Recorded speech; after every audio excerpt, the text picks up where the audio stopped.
वह मेज पर कांच का गिलास घुमाता है। प्रकाश के परावर्तन से नींबू के टुकड़े पर प्रकाश पड़ता है और छात्र की टाई पर आकृति उजागर होती है। दोनों का योगदान टाई को अधिक चमकदार बना देता है। दाशन एक प्रकांड गणितज्ञ है, लेकिन उसने कभी स्कूल नहीं देखा। जब साथी उससे सवाल करते हैं तो वह जवाब देता है। वह खिड़की पर खड़े होकर अक्सर समीकरण लिखता है। पक्षियों की उड़ान उसे प्रेरित करती है। अन्य छात्र उसे अजीब मानते हैं। उसकी दृष्टि से पीर्स उसे बाल सदृश लगते हैं। उसे समझने वाला एकमात्र व्यक्ति उसका रूममेट हांगमाओ है, जो खुद को निडर कहता है। ये दोनों अक्सर छत पर बैठकर जिंदगी की बातें करते हैं। हालांकि हाल में दाशन व्यग्र है, क्योंकि शेष छात्रों ने अपनी पढ़ाई पूरी कर ली है, जबकि वह अब भी गंभीर सोच में है।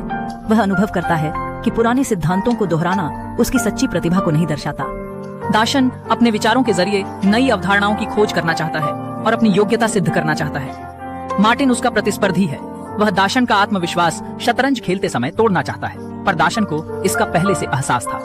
वह सोचता है कि पहल करना ही जीत की कुंजी है, लेकिन अंतिम परिणाम उसका मजाक बना देता है। हार। वह हार गया। दाशन का चेहरा अचानक बदल गया और वह लगभग बोर्ड को भी हिला नहीं सका। साथी छात्रों के ताने उसे बहुत प्रभावित करते हैं। उसे लगता है कि केवल एक नए सिद्धांत का निर्माण करके ही वह महान सफलता प्राप्त कर सकता है।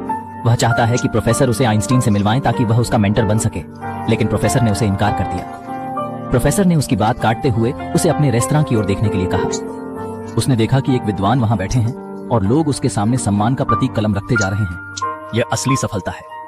दाशन ने विद्वान को देखा और उसकी अधूरी थीसिस को हीन महसूस किया। यह पहली बार था जब उसे अपने आप में शक हुआ।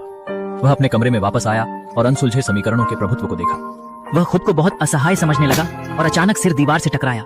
खून बह निकला, फिर भी उसकी बेचैनी कम ना हुई। हांगमाओ उसका ध्यान खींचता है। तुम ठीक हो बे? नहीं, आत्मशंका मत करो। और गुस्से में किताबों की मेज को बाहर फेंक दिया। टूटी मेज को देखकर दोनों हंसी में फूट पड़े। उस क्षण में दाशन ने खुद के साथ एकता महसूस की।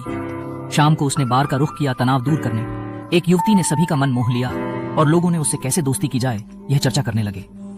मार्टिन बोला, अर्थशास्त्र के जनक एडम स्मिथ के अनुसार इंसान की महत्वाकांक्षाएं अक्सर सामुदायिक विकास को प्रेरित करती हैं।